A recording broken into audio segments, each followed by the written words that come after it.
Bonjour, je vous présente cet ouvrage. Pierre Rabhi, vers la sobriété heureuse.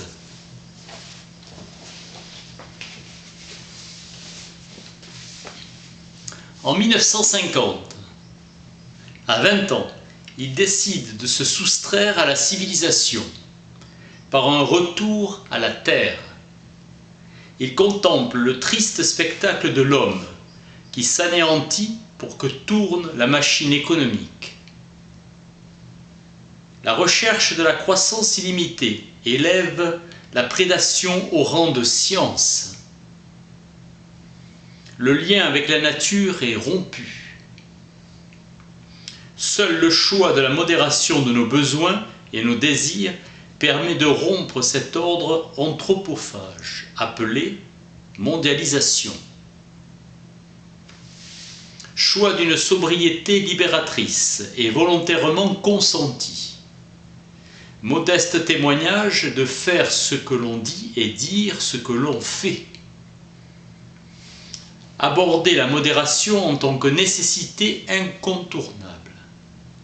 Les limites de la Terre rendent irréaliste et absurde le principe de croissance économique infinie. Modèle qui ne peut produire sans détruire et qui porte les germes de sa propre destruction.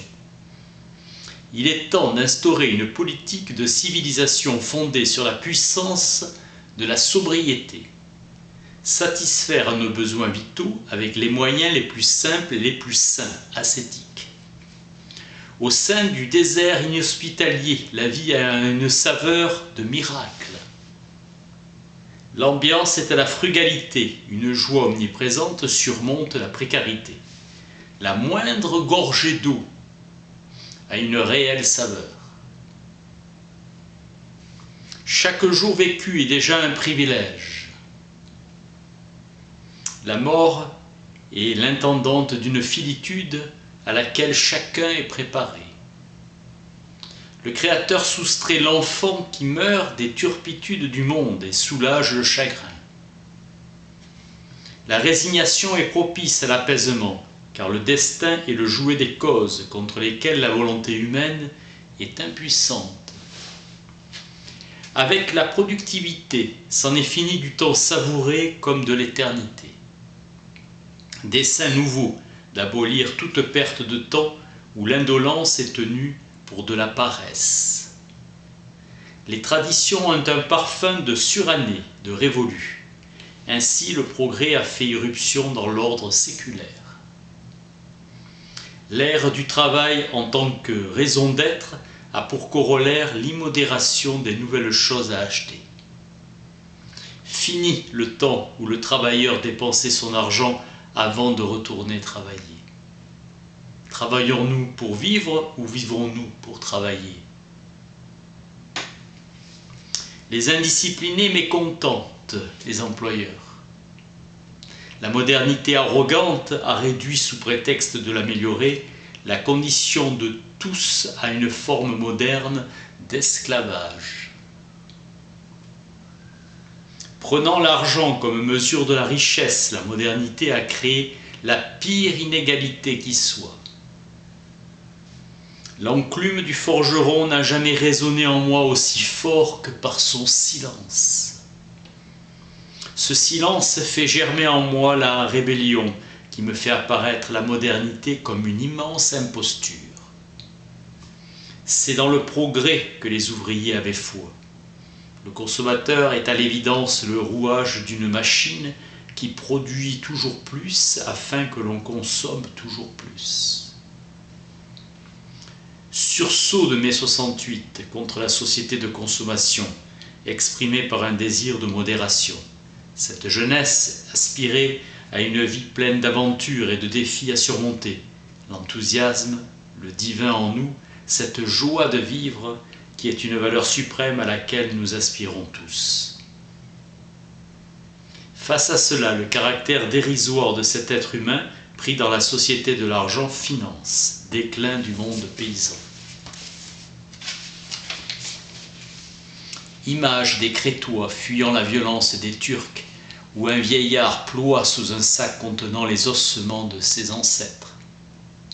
Cynisme inégalable que rien ne vaut une bonne guerre pour relancer l'économie. Échapper aux conditions pénibles et aléatoires pour la certitude et le confort matériel d'un salaire régulier, besoin de la main-d'œuvre venue des campagnes. La servitude volontaire était perçue comme délivrance par une propagande exaltant le progrès. La révolution industrielle s'est faite au prix du pillage de la planète. La mobilité est devenue une condition sine qua non pour conserver un emploi. Tout est provisoire et éphémère au cœur d'une frénésie en évolution exponentielle. Le lien avec la terre nourricière, fondé sur la modération et le respect, sera garant de la survie des paysans et de leur dignité. Je rêve à l'avènement d'un nouveau paysan gouvernant sa petite ferme comme un souverain libre en son petit royaume. Critique radicale de la modernité, arrogance totalitaire qui uniformise et standardise le monde. L'homme est érigé en roi, subordonnant la nature. La vie moderne impose des restrictions et des dépendances dans notre vie quotidienne. Le délit suprême est d'avoir livré la beauté. La majesté de la vie et l'être humain à la vulgarité de la finance. L'aspiration à plus de sens, plus de bonheur de vivre dans la légèreté gagne du terrain. Dans les usines, microcosme besogneux, l'aliénation au travail sans intérêt, voire nocif, était sidérante. L'image de la pyramide s'impose à mon esprit, des êtres humains importants en haut, cumulant tout le positif, bon salaire, considération, autorité et tous les avantages qu'en découlent, et en bas, le négatif. Ruche humaine où le travail est exalté comme une grande vertu, mise au service de la productivité, sous le prétexte d'un progrès proclamé haut et fort, libérateur. Itinéraire des êtres humains au sein de la modernité, de la maternelle à l'université, ils vivent un enfermement. Puis ils travaillent dans une boîte. Nous allons en boîte nous divertir avec nos caisses, les voitures, pour finir mort dans la boîte ultime. Aliénation de la personne dépendante des outils, prétendant le libérer. L'information peut être aussi la pire des informations. Nous pouvons nous inquiéter du sort du vrai qui se trouve être l'un des fondements d'une société éclairée.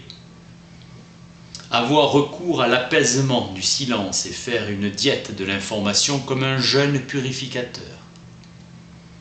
S'inquiéter aussi du nouveau pouvoir de l'indiscrétion généralisée. Aucun outil ne peut entamer notre intégrité s'il est maîtrisé par une conscience éveillée. La modération est un moyen qui permet au génie humain d'être au service du vivant. Jamais de toute l'histoire il n'y eut un ordre aussi générateur de dépendance que la modernité. Instaurer une existence où les rythmes et les cadences, les outils, seraient maîtrisés par une conscience individuelle et collective libérée des illusions. La sobriété peut y contribuer. La modernité a subordonné le destin collectif à la vulgarité de la finance. Ainsi, tout ce qui n'a pas de prix n'a pas de valeur. L'argent, invention destinée à rationaliser le troc, noble représentation de l'effort, de la créativité, à être dénaturé. L'être humain est pris au piège de ces fantasmes. Les peaux rouges croyaient que l'or rendait fou. L'or a rendu l'humanité folle. Le superflu précipite l'histoire au détriment du nécessaire. La voiture qui est utile devient représentation de liberté, de puissance, d'évasion, de bonheur et d'érotisme. L'immodération est fille de la subjectivité humaine, en ouvrant un champ illimité au désir toujours renouvelé, toujours inassouvi. La modération dans les cultures traditionnelles est une attitude naturelle et spontanée. Nous appartenons à la terre. et font place à l'outrance. La terre nous appartient. Le citoyen sans salaire et sans ressources perd toute réalité sociale. L'être humain est possédé par ce qu'il croit posséder. La finance est une croyance d'essence quasi métaphysique dominant les États. La vie humaine devient dérisoire. Avec le temps argent, la modernité a rompu les cadences millénaires. Les primitifs vivaient dans le non-temps, puis les civilisations agraires ont eu une perception plus tangible du temps. Avec la modernité, le temps est indexé sur l'argent, il doit toujours être gagné. Hystérie même pas imaginée par Chronos lui-même. Une fraction de seconde dans un stade change une vie. Pathologie collective qui inspire des outils de communication rapides. Les rythmes sont frénétiques. Le ratio de déchets produit par un tel système témoigne de l'irrationalité. Les outils conçus pour gagner du temps perdent leur finalité. Les outils pour gagner du temps font travailler jour et nuit.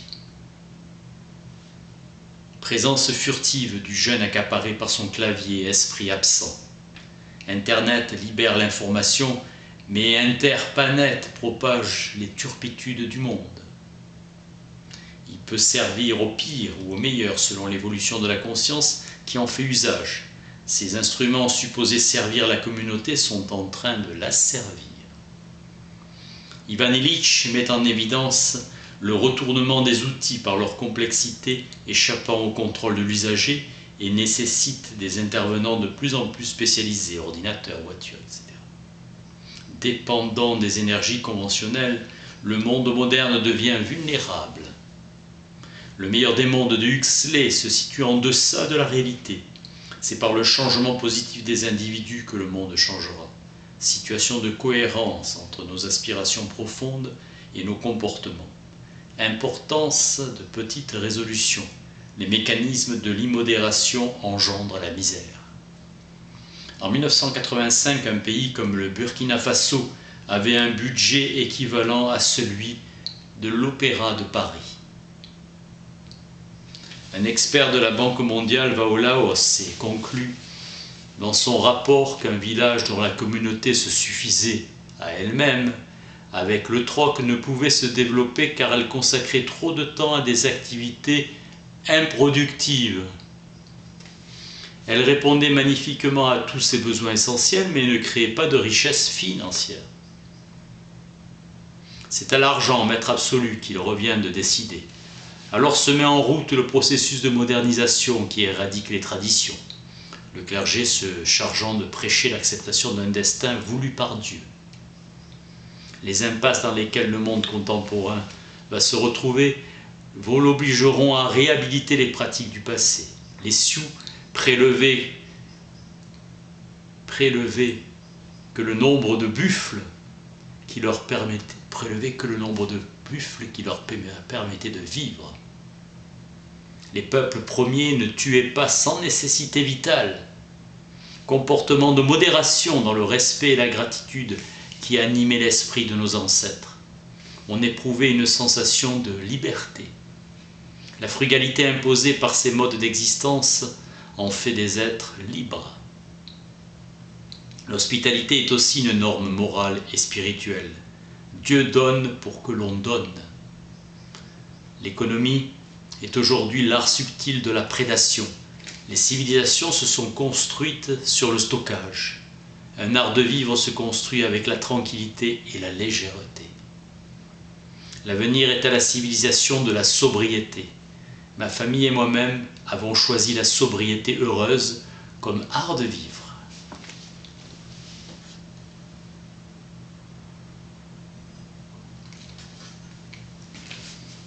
Le courage de faire d'un lieu dénudé et austère un modeste oasis, un petit royaume de patience. Le respect de la terre est la plus belle occasion donnée à l'être humain de vivre et de s'enchanter au lieu de se transformer en prédateur destructeur. La sobriété, c'est mon choix de vie.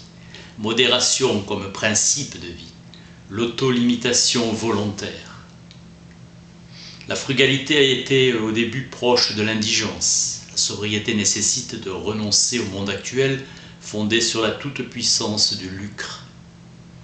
Sobriété heureuse comme antidote à la société de surabondance sans joie. Le réenchantement du monde, la beauté en tant que nourriture immatérielle absolument indispensable à notre évolution vers un humanisme authentique.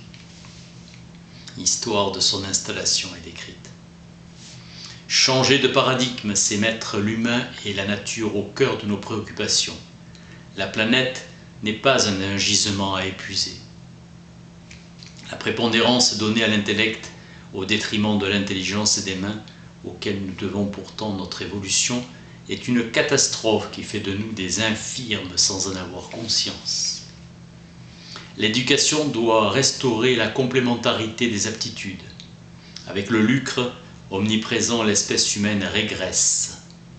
Bernanos écrivait que l'optimisme est un imbécile heureux, et le pessimiste, un imbécile triste.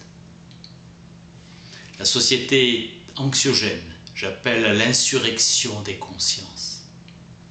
Souhaiter que l'éducation ne se fonde pas sur l'angoisse de l'échec, mais sur l'enthousiasme d'apprendre, vers un plus grand déploiement de l'agroécologie à travers le monde, accompagner un nouveau modèle de société fondé sur la logique du vivant et permettant d'assurer l'autonomie alimentaire des populations. La Fondation Pierre Rabhi a pour vocation l'essaimage de fermes à taille humaine. Construire de nouveaux modèles de société qui placent l'être humain et la nature au cœur des priorités.